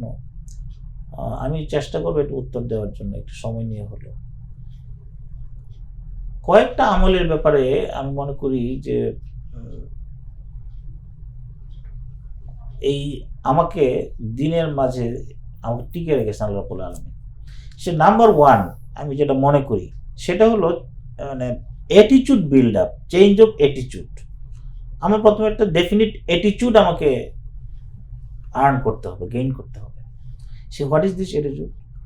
অ্যাটিটিউডটা হলো বেসিক, আল ফাখরু ইলাল্লাহ, শো ইউর পভার্টি টু আল্লাহ রাব্বুল আলামিন। তুমি তোমার দৈন্যতা আল্লাহর কাছে প্রকাশ করো শুরুতে, এটা অ্যাটিটিউড। আমি যেখানেই যাই আল্লাহ রাব্বুল আলামিন, ইয়া রাব্বুল আলামিন, আমার কোনো ক্ষমতা নেই, তুমি সব কিছু করতেছো। আমি আজকে গাড়িতে উঠছি, ইয়া রাব্বুল আলামিন, তুমি গাড়ির নিরাপত্তা তুমি দিতেছো, আমার কোনো শক্তি নেই। গাড়ির ড্রাইভার চালাবে, অ্যাক্সিডেন্ট হবে না, তুমি এখন তুমিই আমাকে রক্ষা করো। আমি পড়াশোনা করতেছি, আমার কোনো যোগ্যতা নেই, আমার মেধার যোগ্যতা নেই, তুমি আমাকে। এটা হলো এই যে আল্লাহর কাছে একদম সারেন্ডার করা, যে I have no power, you possess every power, এবং তুমি আমার ব্যাপারে যে কোনো কিছু আমাকে সিদ্ধান্ত নিতে পারো, অতএব তুমি আমাকে মেহেরবানি করে রক্ষা করো। এইটা হলো অ্যাটিটিউড বিল, বা প্রত্যেকটা মুমিনের এটা হলো বেজলাইন অ্যাটিটিউড। এইটা দিয়ে যখন তার দিনটা শুরু হবে, দিনটা চলবে, এই বেজের উপরে আসলে অন্য ইবাদতগুলো ইজি হয়ে যাবে। এই জন্য বললাম বেজলাইন অ্যাটিটিউড। আর নেক্সটে হলো যে বললাম নামাজের কথা। নামাজ 5 ওয়াক্ত জামাতে পড়তেই হবে। আমি যদি 5 ওয়াক্ত নামাজ জামাতে পড়ার চেষ্টা করতে থাকবো, তখন আল্লাহ রাব্বুল আলামিনের সাথে আমার কানেকশনটা আসলে কন্টিনিউ হবে। আমি যখন একটা নামাজ পড়লাম আরেকটা নামাজ পড়লাম না কোনো কারণে, তখন কিন্তু দুইয়ের মাঝে একটা গ্যাপ তৈরি হলো, ব্রিজ হয়ে গেল। এই ব্রিজ হয়ে গেল মানে আল্লাহ রাব্বুল আলামিনের সাথে আমার কানেকশন গ্যাপ হয়ে গেল, এবং এই গ্যাপ ততক্ষণ পর্যন্ত ফিল আপ হবে না যতক্ষণ তুমি তওবা করে আবার নতুন করে আবার আমার ডিসিশন না নিলাম। কারণ এই কবিরা গুণগুলো আপনিও জানেন যে তওবা না করলে মাফ হয় না। তাহলে এই ব্রিজ অবস্থায় আমার পরবর্তী আবার আল্লাহর কাছে কিভাবে কবুল হবে আমি জানি না, এটা মাস্ট। তাহলে নামাজ আমি শর্টলি যাচ্ছি। আরেকটা 3 নাম্বার আরেকটা যে আমল আমি যেটা ফিল করি আমাকে উপকার করে, সেটা হলো কোরআন তেলাওয়াত। কোরআন তেলাওয়াত বলতে আসলে শুধু রিডিং না, আমি যেটা বললাম যে আমি যে বুঝে শুনে পড়ার চেষ্টা করতাম, বুঝে পড়া এবং সেটা আন্ডারস্ট্যান্ডিং প্লাস সমাজে সমাজে রঙানোর জন্য চেষ্টা করা, এইটা নাম হলো তেলাওয়াত। তাহলে এইভাবে কোরআনের সাথে সম্পর্ক, এটাও একটা ইম্পর্টেন্ট ইস্যু, যে এই আমলগুলোকে কন্টিনিউ ধরে রাখার জন্য। জি, এরপরে আমরা আপনার কাছ থেকে জানতে চাই যে মেডিকেলে ভর্তি হওয়ার পরে মেডিকেল স্টুডেন্ট, বিশেষ করে মুসলিম যারা, সকলের জন্যই তো এই ইসলাম প্র্যাকটিস করাটা সমানভাবেই জরুরি এবং গুরুত্বপূর্ণ। তারপর আমরা দেখি যে মেডিকেলে ঢোকার পরে সকলেই তো ডাক্তার হয়ে বের হয়, কিন্তু একজন ভালো মুমিন হিসেবে, ভালো মুসলিম হিসেবে বা প্র্যাকটিসিং মুসলিম নৈতিকতা সম্পন্ন মানুষ হয়তো বা সবাই হতে পারে না। এক্ষেত্রে আপনার কাছে কি মনে হয় যে মেডিকেল ছাত্রদের বিশেষ কি কি ভুলগুলো রয়েছে যেগুলো বেশি দেখা যায়, যেগুলোর কারণে এক একজন বিপথে যাওয়ার সম্ভাবনা থাকে? আচ্ছা, আমি আপনাকে এই প্রশ্নটা যাওয়ার আগে, প্রশ্ন যাওয়ার আগে আমি আগের যে আপনার প্রশ্নটা ছিল, এখানে একটা গুরুত্বপূর্ণ পয়েন্ট যদি আমি ঠিক অ্যাডটা না করি তাহলে ইনকমপ্লিট থেকে যাবে। যেমন আমি বড় দাগে আমি প্রথম বলেছি যে বিল্ড আপ অ্যাটিটিউড, আমলগুলো রেগুলার ঠিক মতো রাখার জন্য। 2 নম্বরে বলেছি আমি 5 ওয়াক্ত নামাজ ঠিক মতো জামাতের সাথে পড়া। 3 নম্বরে আমি বলেছি কোরআন তেলাওয়াত করা, আন্ডারস্ট্যান্ডিং এবং কোরআনের রঙে সমাজ রঙানোর জন্য চেষ্টা করা, 3 নম্বর। 4 নম্বর একটা খুব গুরুত্বপূর্ণ ইস্যু আছে এখানে, যারা দুনিয়া প্রেমী, যারা দুনিয়াকে বেশি ভালোবাসে, এই ধরনের ফ্রেন্ডশিপকে, এই ধরনের সংস্রবকে সচেতনভাবে আসলে অ্যাভয়েড করতে হবে। আমি যদি সব কাজগুলো সব ঠিক করি আর আমার ফ্রেন্ডগুলো যদি প্রবলেমেটিক থাকে, তাহলে আমি কিন্তু এই আমাদের আমলে আমি টিকে থাকতে পারবো না। ওই শয়তান ওই আমার ফ্রেন্ডদের সুরতে আমাকে এসে, আমি নামাজে যাবো ও আমাকে সিনেমায় নিয়ে যাওয়ার চেষ্টা করবে, আমি নামাজে যাবো ও আমাকে খেলায় নিয়ে যাওয়ার চেষ্টা করবে। তো অতএব এই যে ফ্রেন্ড একটা ইস্যু, এই দুনিয়া প্রেমী ফ্রেন্ডদের ব্যাপারে সতর্ক থাকবে, ওদেরকে অ্যাভয়েড করতে হবে। যে এই কাজগুলা সবগুলা করতে থাকলে তাহলে আশা করা যায়। সেই সাথে কি স্যার এটাও একটু অ্যাড করা যেতে পারে যে একটা হচ্ছে যে যারা আমাকে বিপথে নিতে পারে তাদেরকে অ্যাভয়েড করা, এবং সেই সাথে ভালো কিছু বন্ধু বা ভালো একটা কমিউনিটি ঠিক করে নেওয়া যারা আমাকে ভালো পথে গাইড করবে, সেটাও তো এটা তো মাস্ট। এটা হলো যে আমি কথা বলতে আসবে পরে বা আপনি আরো বলে ফেলছি কিনা আমি কোনো পয়েন্ট আনলাম না, কিন্তু খুবই গুরুত্বপূর্ণ। আপনাকে একটা বন্ধু নির্বাচন করতে হবে সতর্কতার সাথে। যে প্রশ্নটা আপনি করছেন যে এই ইয়াতে পরে আরেকটা প্রশ্ন করলেন না পরে যে সাধারণত ফার্স্ট ইয়ার স্টুডেন্টরা কি ধরনের ভুলগুলা করে, তাই না? এইখানে আমার অবজারভেশনটা আছে, অবজারভেশন আসে। সেখানে হলো কি যে গ্রসলি আমি ভুল বলবো না, মানে জীবনের এই ধাপ পরিবর্তনের সময় ফার্স্ট ইয়ার স্টুডেন্ট হিসেবে আমরা যারা ছিলাম বা যারা আছে তারা অনেক সময় সঠিক সিদ্ধান্ত ক্ষেত্রে তারা ব্যর্থ হয়ে নিতে। যেমন ধরেন প্রথম বলা যেতে পারে একটা, সেটা হলো তারা ওই খণ্ডিত জীবনের যে সাকসেস এবং ব্যর্থতা, ফেইলুর, এটাকে তারা আসলে চূড়ান্ত সাকসেস ফেইলুর মনে করে বসে। কারণ সবারই প্ল্যান থাকে আমি ডাক্তার হব, যে মেডিকেলে ভর্তি হওয়া মানেই তো আসলে সাকসেস হয়ে গেল, এখন just matter of time, 5 year ও 10 ইয়ার্স ম্যাটার, আমি ডাক্তার হচ্ছি। তো এইটা যখন মনে হয় তখন ওদের মাঝে চলে আসে একটা স্যাটিসফ্যাকশন, সেন্স অফ স্যাটিসফ্যাকশন, যে আমার ডাক্তার হওয়ার স্বপ্ন ছিল, আমি তো হয়ে গেলাম। এই যে একটা এবং তখন ডাক্তার হওয়ার জন্য এই স্বপ্নকে সাকসেস করার জন্য তারা ফুল কনসেন্ট্রেট করে, এবং তার সামনে যে অতীতে একটা জীবন ছিল, মৃত্যুর পরে যে আরেকটা জীবন আছে, ওই জীবনগুলোর চিন্তা ঠিক ওইভাবে আসলে ইনবিল্ট হয় না, ভিতরে ঢুকতে পারে না। এটা একটা বড় ভুল। এই খণ্ডিত জীবনের সফলতা কি তারা সফল মনে করে তারা আসলে স্টুডেন্ট লাইফটা শুরু করতেছে, এটা ভুল আমার দৃষ্টিতে একটা মিস্টেক। আরেকটা মিস্টেক হলো এই যে বন্ধু নির্বাচন। এই বন্ধু নির্বাচনটা এখানে খুব ইম্পর্টেন্ট স্টুডেন্ট লাইফে, বিশেষ করে খুবই ইম্পর্টেন্ট এই কারণে যে এখানে আসলে ভ্যারাইটিস টাইপের স্টুডেন্ট মেন্টালিটির লোকজন আসে, এবং এখন এইখানে ধরেন সব ধরনের স্টুডেন্টরা একসাথে আসতেছে। এখানে অনেকেই আছে যা তারা পারিবারিক লাইফে খুব প্র্যাকটিসিং মুসলিম ছিল, কিন্তু ওরা দেখা যায় যে বন্ধু নির্বাচন যদি ঠিক মতো না করে তাহলে ওরা কিন্তু ওই তাদের সাথে চলতে চলতে আলটিমেটলি ইসলামের যে মৌলিক ইবাদতগুলো থেকে তারা দূরে আসতেছে, দূরে চলে গেছে, এবং ঈমান দুর্বলতা দেখাতে। তার বন্ধু নির্বাচন ক্ষেত্রে আরেকটা তো স্পেশাল ইয়ে তো মেডিকেল লাইফে আছে, আপনিও জানেন, সেটা হলো আসলে যার একটা মেয়ে বন্ধু নাই তাকে আসলে স্মার্টই মনে করেন, স্মার্ট মনে করেন। এটা কিন্তু বাস্তবতা, মেয়ে বন্ধু নাই, স্মার্ট। তাহলে এইভাবে দেখা যায় যে আমরা যারা একটু দুর্বল ইমানের তারা যারা থাকি তারাও তখন আমি স্মার্ট হওয়ার চেষ্টা করি, এবং এই যে বন্ধু নির্বাচনের ক্ষেত্রে এইটাও একটা বড় প্রবলেম হয়ে দেখা দেয়।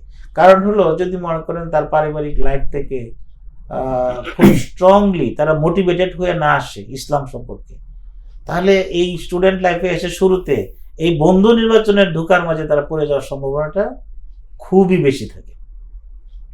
আর একটা প্রবলেম থাকে, সেটা হলো কি যে এটা আমার অবজারভেশন, যে যখনই মেডিকেল স্টুডেন্টরা হলো সমাজের আপগ্রেডেড স্টুডেন্ট, আমি এটা ফিল করতেছি যে আমি আপগ্রেডেড, তখন আমার মাঝে একটা অহংবোধ কাজ করে। এবং এটা কিন্তু এই অহংবোধটা আমি ফার্স্ট ইয়ারের ফ্রেন্ডদের মাঝে বা মেডিকেল স্টুডেন্টের পরবর্তীতেও লাইফের যদিও পার্ট একটা অহংবোধ, কিন্তু মেডিকেল স্টুডেন্টদের কাছে এই অহংবোধটা আমি অবজার্ভ করছি সেটা।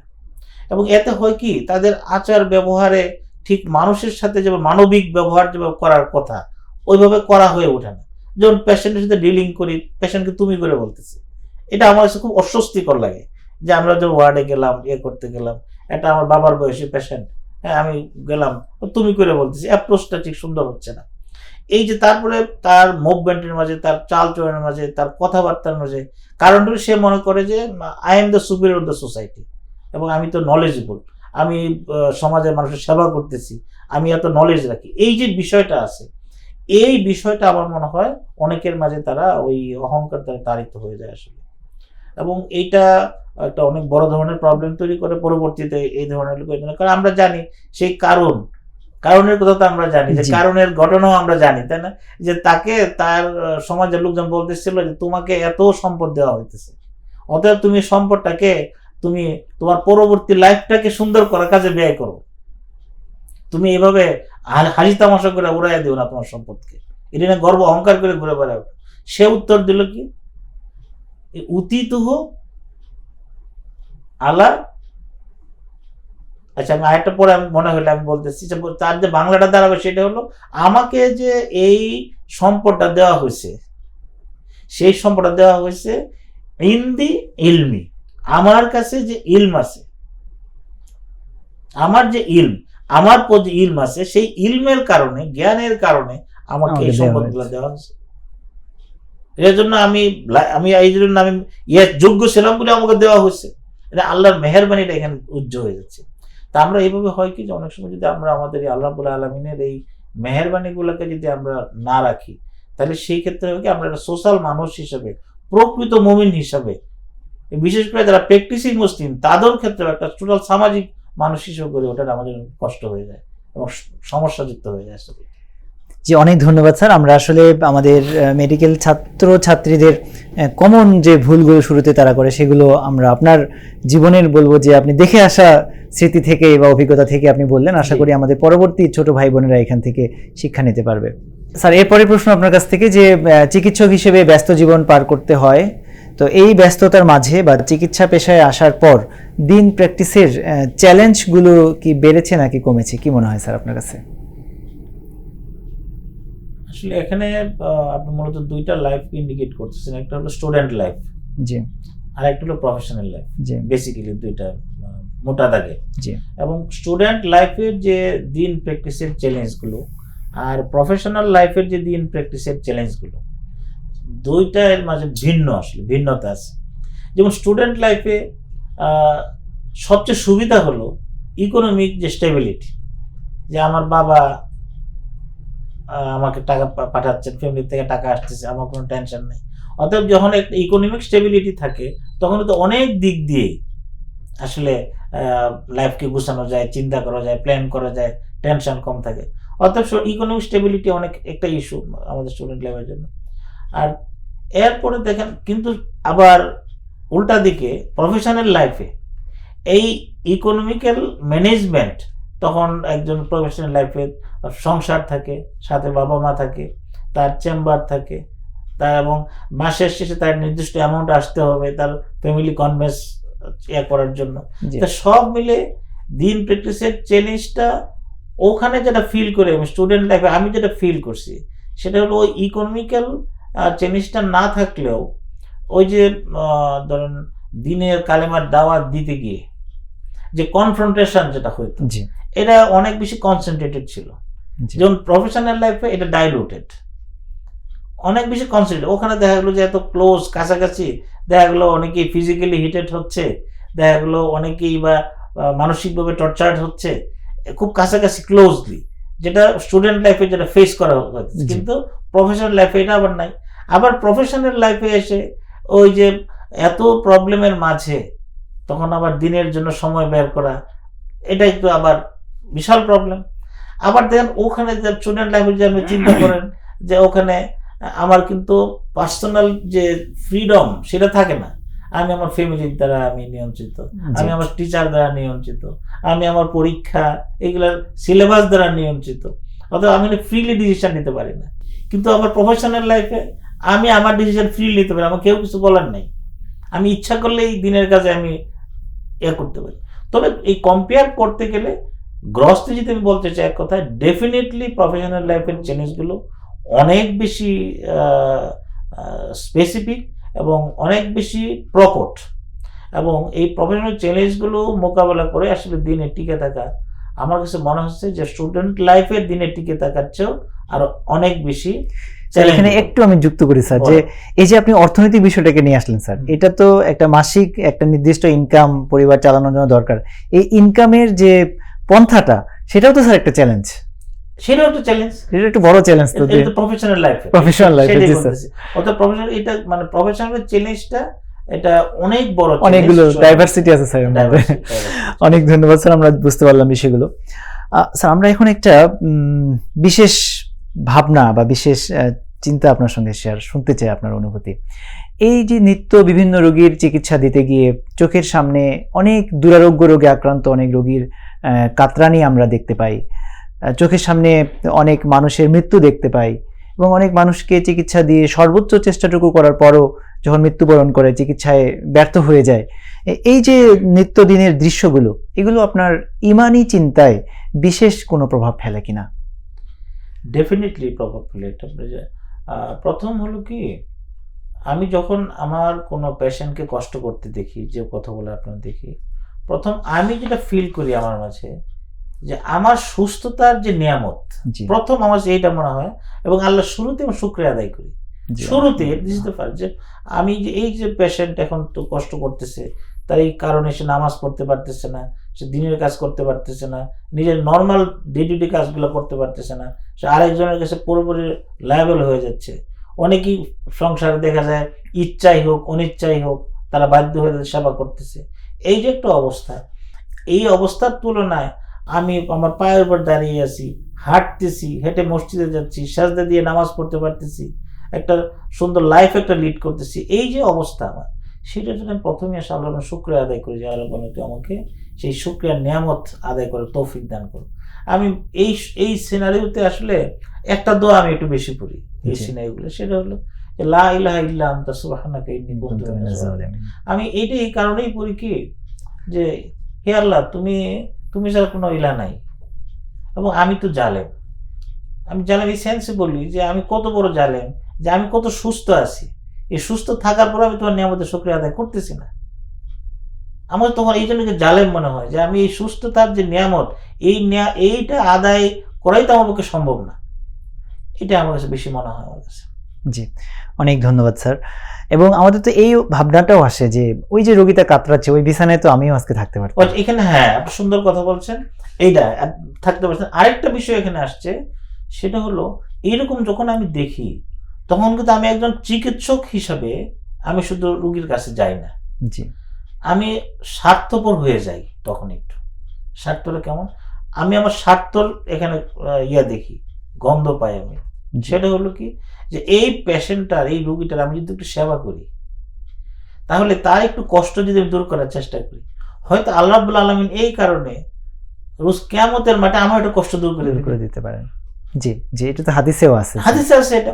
অতএব এইটা একটা আমার জন্য, আমি তখন কি করি, যে এই কষ্টের রোগীগুলোর পাশে না আমি মনে করি একটা সুযোগ হিসাবে নেই, সুযোগ নিয়ে আমি একটু সেবা করে, আমি যদি সেবা করতে পারি, আল্লাহ হয়তো আমাকে একটা বড় কষ্ট থেকে মাফ করে। তো এই সেন্সটাও তখন আমার কাজ করে, যার ফলে আমি কাছাকাছি যাওয়ার চেষ্টা করি। আলহামদুলিল্লাহ স্যার, আমরা আসলে অনেক চমৎকার কিছু বলবো যে আত্মিক অনুধাবন আপনার কাছ থেকে জানতে পারছি, যেটা আপনার জন্য তো উপকৃত হচ্ছে আমরাও, এবং আমাদের যারা শুনছেন তারা উপকৃত হবেন ইনশাআল্লাহ। স্যার, আমরা এরপরের প্রশ্নটি আপনার কাছে জানতে চাই যে একজন ডাক্তার বা একজন মেডিকেল স্টুডেন্ট, তার জন্য দৈনন্দিন জীবনের জিকির, দোয়া এবং কোরআন তেলাওয়াতের বাস্তব রুটিনটা কিরকম হতে পারে? আমি একটু প্রশ্নটা একটু ক্লিয়ার করতে চাই। আপনি প্রশ্নটা করছেন, আমি যতদূর বুঝি আপনার প্রশ্ন থেকে, সেটা হলো জিকির, কোরআন তেলাওয়াত, আসলে এই সব কিছুর মূলে যে একটা কথা, সেটা হলো আল্লাহকে স্মরণ করা।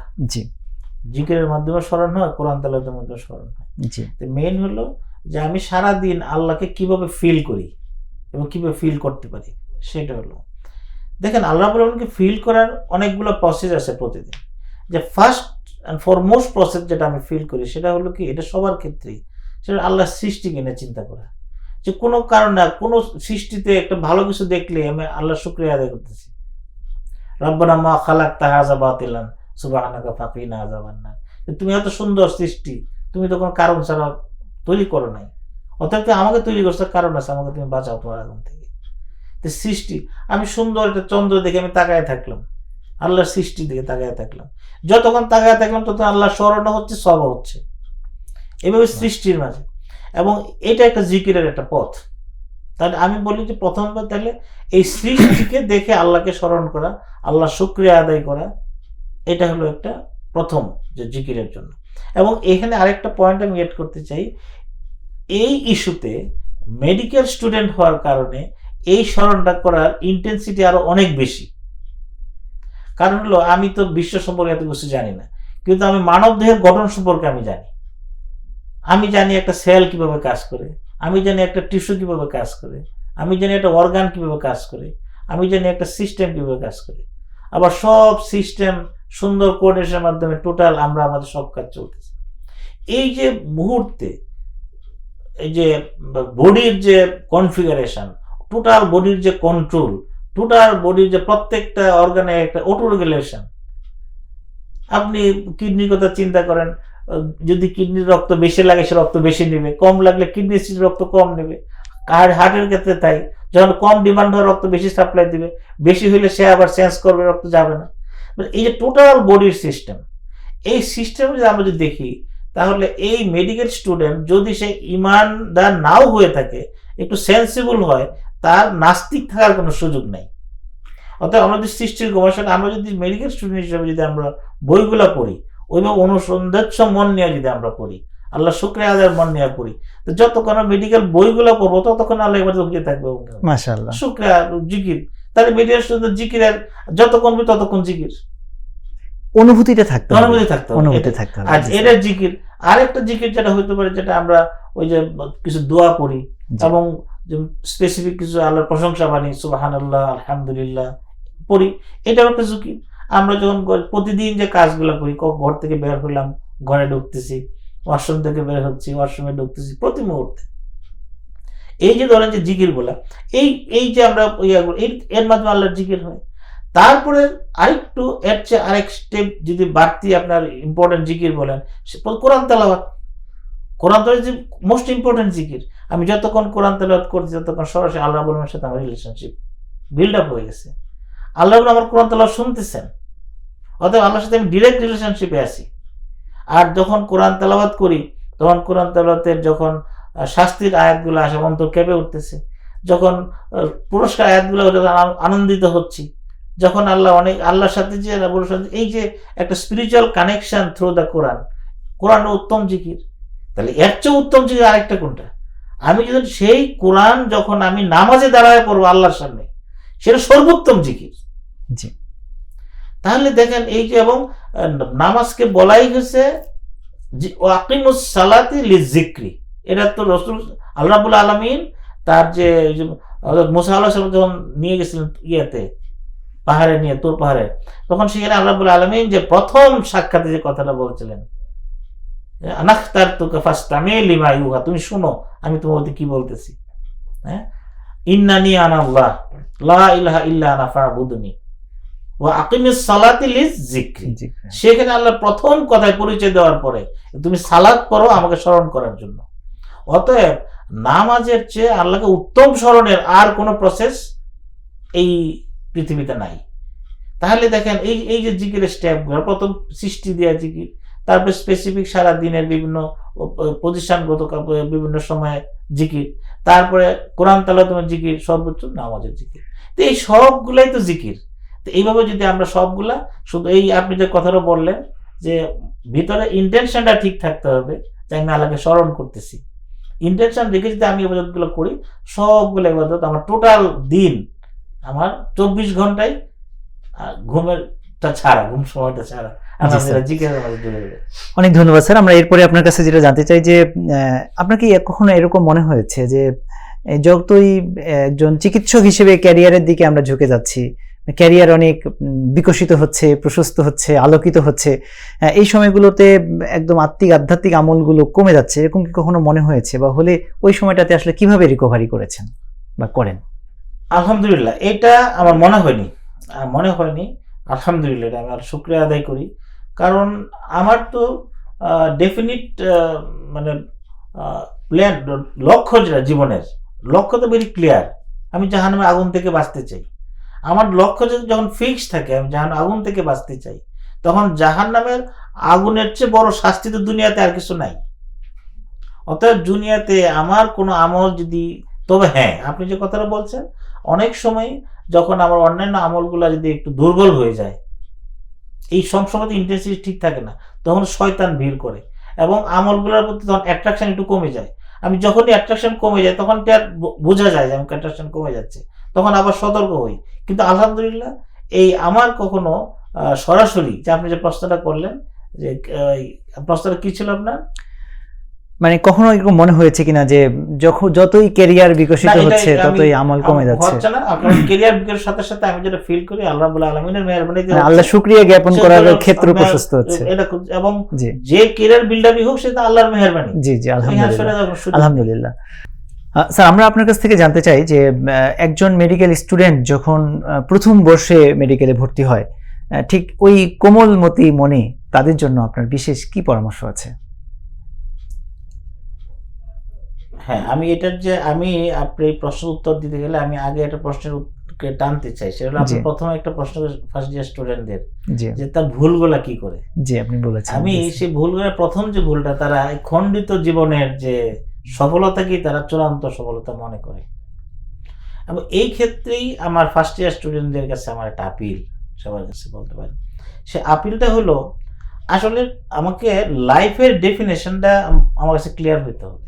জি এই লাইফ কোথায় শেষ, কোথায় শুরু, কোথায় শেষ, এটা আমার কাছে একদম ক্রিস্টাল ক্লিয়ার থাকতে হবে।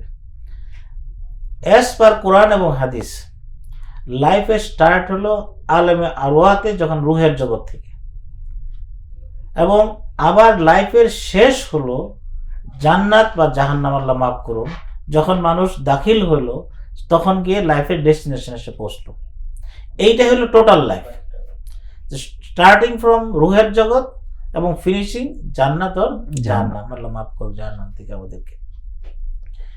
এখন এই বিশাল যে ক্যানভাসের লাইফ, এই লাইফকে গ্রসলি আবার দুইটা পোর্শনে ভাগ করতে পারি আমরা। সেটা হলো সে আলেমে আরওয়াত থেকে শুরু করে আল্লাহ রাব্বুল আলামিনের কাছে আবার সাক্ষাৎ হওয়া হাশরের ময়দানে, জি এইটা একটা ধাপ। কারণ এই ধাপটা শুরু হয়েছে আমরা তা আপনি জানেন যে সেই সূরা আল আরাফের 172 নম্বর আয়াত, তাই না? ওয়া ইয আখাযা রাব্বুকা মিন বানি আদামা মিন যুহুরিহিম যুররিয়াতাহুম ওয়া আশহাদা আলা আনফুসিহিম আলাস্তু বিরাব্বিকুম ক্বালু বালা বালা। শাহিদনা আন তাকুলু ইয়াউমাল কিয়ামাতি ইন্না কুন্না হাযা গাফিলিন। ইন্না কুন্না আন হাযা গাফিলিন, এর মানে হলো আল্লাহ রাব্বুল আলামিন সেই রূহের জগতে আমাকে সৃষ্টি করার পরে সেখানে বলছেন যে তোমাদেরকে সৃষ্টি করার পরে তোমাদের সাক্ষী দিয়েছো, আশহাদা আলা আনফুসিহিম, তোমরা নিজেরা নিজে সাক্ষী দিছো। আমি যখন প্রশ্ন করছি আলাস্তু বিরাব্বিকুম, আমি তোমার রব না, তোমরা বলছো কালু বালা শাহিদনা, আমরা সাক্ষী দিচ্ছি তুমি আমাদের রব। তখন আল্লাহ বলতেছেন তুমি এটা যেহেতু বলছো তাহলে মনে রাখো আন তাকুলু ইয়াউমাল কিয়ামাতি ইন্না কুন্না আন হাযা গাফিলিন, তাহলে কিয়ামতের মাঠে আমি যখন তোমাকে প্রশ্ন করব যে আমি কি রব হিসেবে আমার দায়িত্ব পালন করে আসছো, তখন তুমি বলো না যে তুমি এই কথা আমাকে চিন্তা না, আমাকে জানতে না, গাফেল ছিল এই প্রশ্নের ব্যাপারে। এই প্রশ্নের সাক্ষী কিন্তু হইল। আমি এই আয়াত থেকে লাইফের যে মূল যে একটা ধাপ, সেটা সে আরবের জগৎ থেকে আল্লাহর সাক্ষাৎ পর্যন্ত নিতে চাই। দেখুন আল্লাহ রাব্বুল আলামিন সেই আলমে আরওয়াত থেকে সাক্ষাতের এই লাইফটার মাঝে কিছু আবার ভাগ আছে। এর মধ্যে সবচেয়ে ইম্পর্টেন্ট ভাগ হলো আমাদের দুনিয়ার জীবন। আমরা রুহের জগৎ মায়ের পেটে কিছুদিন থাকি, তারপর দুনিয়াতে আসি, তারপর আলমে বর্জকে যাই, তারপরে আবার আল্লাহর কাছে যাই হাজির হব। এবং এই টোটাল সিস্টেমের মাঝে আমাদের দুইটা জন্ম হয়, দুইটা মৃত্যু হয়। এটা তো কোরআনের, এটা তো প্রমাণিত। কাইফা তাকফুরুনা বিল্লাহি ইন কুনতুম আমওয়াতান ফাআহইয়াকুম সুম্মা ইহয়িকুম সুম্মা ইউমীতুকুম সুম্মা ইহয়িকুম সুম্মা ইলাইহি তুরজাউন। তুমি আমাকে, আল্লাহ বলতেছে, অস্বীকার করে কিভাবে? তোমরা ছিলে মৃত, আমি জীবিত করলাম, জীবিত করে আবার মৃত করলাম, তারপর আবার জীবিত করলাম, আইসা আমার কাছে চলে আসছো। তার মানে এই যে লাইফটা বললাম সেখানে দুইটা মৃত্যু এবং দুইটা জন্মের মাধ্যমে আল্লাহর সামনে হাজির হয়েছে। সে হাজির হওয়ার পর আমার যে ফাইনাল লাইফ, যেটা আল্লাহ রাব্বুল আলামিনের সিদ্ধান্তের উপরে, আইদার জান্নাত বা জাহান্নাম। তাহলে এইটাই আমি বলি যে আমার যে ফার্স্ট ইয়ার ভাইদের বলি যে তোমরা এই যে টোটাল লাইফকে চিন্তা করে সিদ্ধান্ত নিতে হবে। দুনিয়ার কয়েক বছর জীবন নিয়ে তুমি যদি ভাবো যে আমি ডাক্তার হইলাম, তো ডাক্তার হওয়ার ক্ষেত্রে তো কতজন দুনিয়া থেকে চলে যাচ্ছে, ডাক্তার যে রেজাল্ট হবে কতজন দুনিয়া থেকে বিদায় নিয়ে যাচ্ছে, ডাক্তারের চাকরি হলো, চাকরি রেজাল্ট পাওয়ার পরে কতজন চাকরি শুরু করে দুনিয়া থেকে বিদায় নিয়ে যাচ্ছে। গ্যারান্টি কি তুমি ডাক্তার হইতে পারবা? গ্যারান্টি কি তুমি ডাক্তার হইতে পারলে তুমি ডাক্তার সেবা দিতে পারবা? কোনো গ্যারান্টি তো নাই। তাহলে এমন একটা ভালনারেবল তোমার ডিসিশনকে তুমি লাইফের প্রধান ডিসিশন কখনো করতে পারো না। তোমার ডিসিশন হবে সেই কিয়ামতের মাঠে আল্লাহ রাব্বুল আলামিনের সামনে, সেদিন জাহান্নামের আগুন থেকে বাঁচা এবং জান্নাতে দাখিল হওয়া। এইটা হবে তোমার লাইফের প্রধান টার্গেট, এবং ওই টার্গেটের সাথে ডাক্তারি জীবনকে যেভাবে ম্যাচ করা যায় তুমি সেইভাবে ডাক্তারি জীবনকে ম্যাচ করবা, এবং যতটুকু ডাক্তার জীবন থেকে ছেড়ে দিতে হবে তুমি চোখ বন্ধ করে ছেড়ে দিবা। এইটা হলো ওদের জন্য আমার প্রথম কথা আর কি, ওদের জন্য। তারপরে ওদের জন্য আরেকটা কথা হলো, সেটা হলো তোমরা পড়াশোনাটা ভালো করে করতে হবে। কারণ যতই কথা বলো, তোমার পড়াশোনায় যদি ভালো না হয়, তাহলে এই পড়াশোনা ভালো না হওয়াটা সব কিছুর ইফেক্ট পড়বে। তখন সেটা আলটিমেটলি হয়তো আমি খুব ভালো নামাজ পড়তেছি, পড়াশোনা ভালো না, আমি যখন পড়াশোনা খারাপ হবে তো আমার নামাজও খারাপ হওয়া শুরু হবে। অর্থাৎ আমি যদি ডাক্তারি লাইফের ব্যালেন্সটা আমি রাখতে চাই, আমাকে খুব ভালো করে পড়াশোনা করতে হবে। কিন্তু এই পড়াশোনাটার ক্ষেত্রে মনে রাখতে হবে যে এই পড়াশোনাটা হলো আমি পড়াশোনা করতেছি আল্লাহর আশরাফুল মাখলুকাত, শ্রেষ্ঠ জীবের সেবা করার জন্য করতেছি। আমার এই পড়াশোনা সিনসিয়ারলি হইতে হবে এবং সিরিয়াসলি হইতে হবে। এখানে ফাঁকিবাজি করার কোনো সুযোগ নেই। আমি যদি এই পড়াশোনার ক্ষেত্রে আমি কোনো গ্যাপ রাখি এবং নলেজ যদি পারফেক্ট না হয়, আর সেই ধর ইমপারফেক্ট নলেজ দিয়ে আমি যদি আল্লাহর বান্দার সেবা দিই, সেই চিকিৎসা করে যদি ওর কোনো ক্ষতিগ্রস্ত দায় দিতে আমাকে নিতে হবে। অতএব আমার আওতার মাঝে, আমার শক্তির মাঝে, আমার মেধার মাঝে সর্বোচ্চ যোগ্যতা দেয়া আমাকে পড়াশোনা করতে হবে। আমি শুধু দুইটা কথাই বলছি এই জন্য, তোমরা ওইটা জীবনের ডিসিশন নাও, যে ডিসিশন নিতে হবে সেই দুজায়গার আগুন থেকে, জাহান আগুন থেকে মুক্তির ডিসিশন। আর এই লাইফেও মানে পড়াশোনা করতে হবে সিরিয়াসলি, যে যাতে পড়াশোনার গ্যাপ না থাকে এবং আমার দ্বারা যাতে কোনো আল্লাহর কোনো বান্দার জন্য ক্ষতিগ্রস্ত না হয়। চমৎকার পরামর্শ দেওয়ার জন্য স্যার আপনাকে ধন্যবাদ। আমরা আপনাকে ব্যক্তিগত আরেকটি প্রশ্ন করতে চাই। আপনি যদি আপনার মেডিকেল লাইফে আবারও সুযোগ পান সেই প্রথম অবস্থায় ফিরে যেতে, একজন প্রথম বর্ষের শিক্ষার্থী, তাহলে কোন জিনিসটা বা তিনটা জিনিসের কথা যদি আপনাকে বলতে বলি, যে কোন তিনটা জিনিস আপনি আরো ভালো মতো করবেন বা করতেন? ভালো প্রশ্ন করছেন, চিন্তা করে বলা দরকার।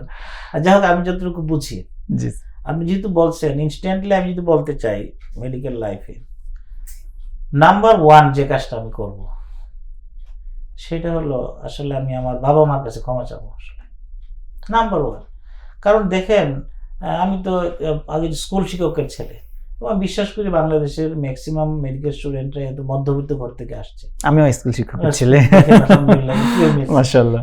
বিশ্বাস করেন যে এই যে আমাদের বাবা মারা আমাদের জন্য যে মেডিকেলের প্রফেশনের এত খরচ দিচ্ছেন, নিশ্চয় আমি সন্তান একা ছিলাম না, সন্তান আরো ছিল, তাদের পাশাপাশি আমাকে দিছে।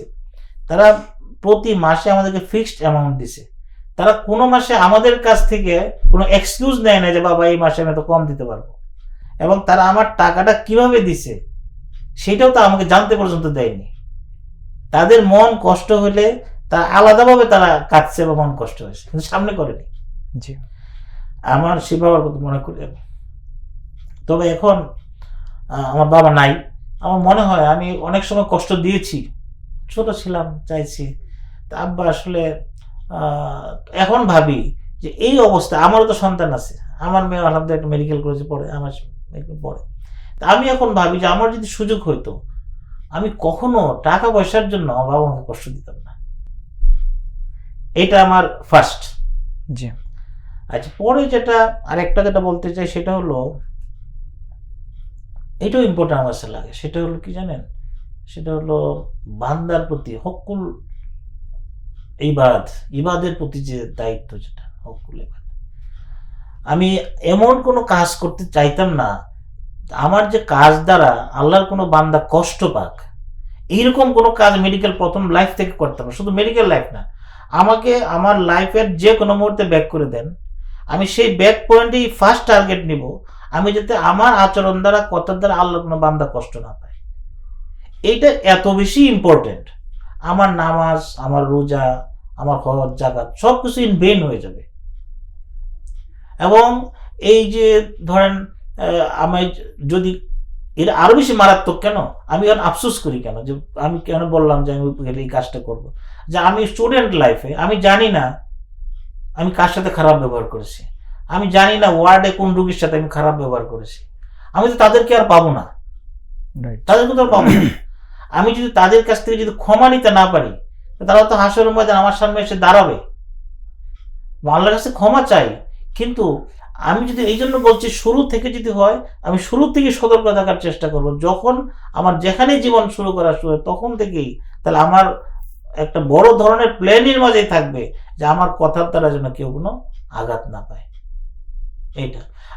আর তাছাড়া দেখেন আমি এইটা হলো যে কোনো অবস্থাতেই এই যে আঘাত যারা পাইলো, আপনি মনে করেন আমরা প্রতিদিন এখনো এটার সাথে ইন্টারেকশন করতে চাই যে বাসে চলতেছি, আপনি মনে করেন এক জায়গাতে বাসে আসতেছি, আসতে 10 দিন আগে ময়মনসিংহ থেকে ধরেন বাসে আমি আসলাম, বাসে যে লোকগুলোর সাথে আমি বসছি, আমার পাশের লোকের সাথে হয়তো আমার একটু মিসবিহেভ হয়েছে, এই কিয়ামতের আগ পর্যন্ত লোকের সাথে আমার সাক্ষাৎ হবে এর কোনো গ্যারান্টি আছে না। তাই তার কাছে ক্ষমা নেওয়ার কি বুদ্ধি? অতএব আমি এই বিষয়গুলো এত সিরিয়াসলি দেখি, আমি পারি না, কিন্তু আমি নিজেও চেষ্টা করি এবং আমার সবাইকে বলার চেষ্টা করি এইটুকু যে যখন যেখানে সুযোগ হয় আমলের ক্ষেত্রে যাই তা ঘাটতি থাকুক না কেন, যেন মানুষের সাথে বিহেভিয়ার ক্ষেত্রে, মুআমালাতের ক্ষেত্রে, কাউকে কষ্ট দেওয়ার ক্ষেত্রে খুব সিরিয়াস থাকতে হবে, তারা যেন কিয়ামতের মাঠে এই বদলা নেওয়ার জন্য আমার সামনে হাজির না হয়। এই কাজগুলো আমি করতাম। জি, অনেক ধন্যবাদ আপনাকে আমাদেরকে একেবারে জীবন ঘনিষ্ঠ বাস্তব কিছু বিষয় আপনার জীবনের অভিজ্ঞতা থেকে স্মরণ করিয়ে দেওয়ার জন্য। স্যার, আমরা আপনার কাছ থেকে সর্বশেষ প্রশ্নের উত্তরটি জানতে চাই।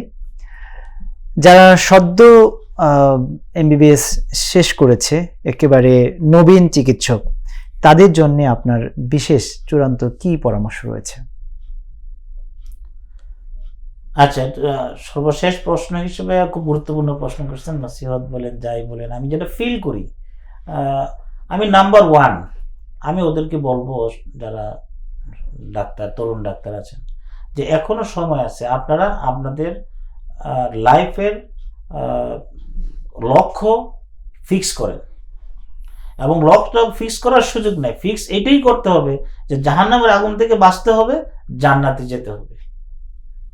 এটা হলো আল্লাহ, এটা আমার লক্ষ্য না, আল্লাহ আলামিনই কোরআনে লক্ষ্য স্থির করে দিয়েছেন, এটাই হলো মানুষের জীবনের প্রধান লক্ষ্য।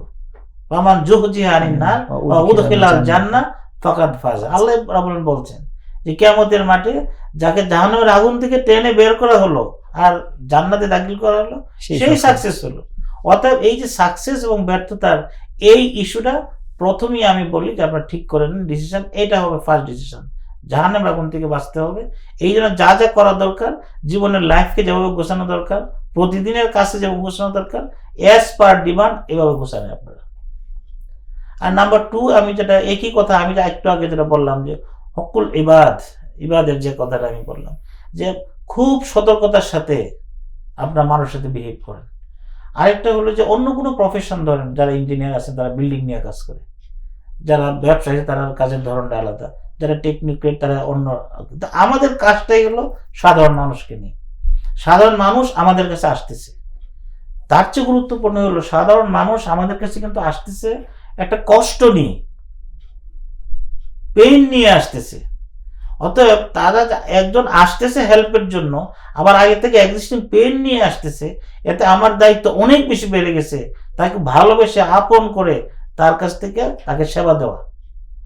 এবং এইটাকে আমি বলবো যে আমার তরুণ ডাক্তার ভাইদেরকে, যে অ্যাজ এ ডক্টর আপনি এটাকে গর্ব করতে পারেন যে আল্লাহ রাব্বুল আলামিন আপনাকে আমাকে এই সুযোগ করে দিছে যে এই মানুষের এই সেবাটুকুর মাধ্যমে আমি জান্নাতের পরকালে নাজাত পাওয়ার জন্য একটা বড় ধরনের একটা স্কোপ আল্লাহ তৈরি করে দিয়েছে। আল্লাহ শুকরিয়া আদায় করি এবং এই সুযোগটা আপনার কাজে লাগান। মাশাআল্লাহ। নাম্বার 3 আমি আরেকটা পরামর্শ দিব, এটা last but not the least, সেটা হলো এই দুনিয়ার জীবনে আল কোরআনকে আপনি বন্ধু বানান, তাহলে আখিরাতের জীবনে যখন আপনার কেউ থাকবে না, তখন কোরআন আপনার বন্ধু হবে।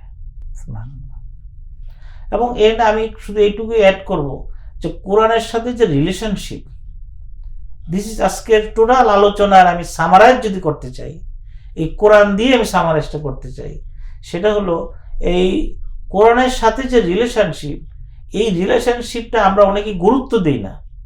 আমার টেবিলের ড্রয়ারে একটা কোরআন আছে, অথচ দেখুন আমি এই দুনিয়ার এমন কোনো গ্যারান্টি নাই যে কেউ আমাকে যখন আজরাইল ইসলাম এসে দাঁড়াবে তখন থেকে শুরু করে কিয়ামতের মাঠের আল্লাহর সামনে দাঁড়ানো পর্যন্ত আমার জন্য কোনো ফ্রেন্ড দাঁড়াবে, এর কোনো আমার জন্য হিতাকাঙ্ক্ষী আসবে, কবরে অন্ধকার গহ্বরে কোনো হিতাকাঙ্ক্ষী আসবে, মৃত্যু যখন হইতে থাকবে তখন হিতাকাঙ্ক্ষী আসবে, অ্যাবসার্ট।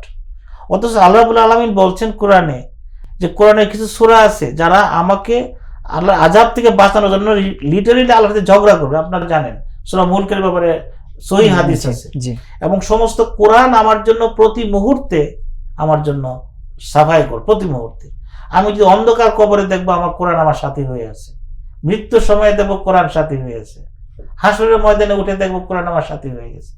এই যে আমাদের একজন গ্যারান্টেড ফ্রেন্ড, তাকে আমরা টেবিলের উপরে রেখে দিছি যত্ন ছাড়া। এটার জন্য আমাদের আফসোস করতে হবে।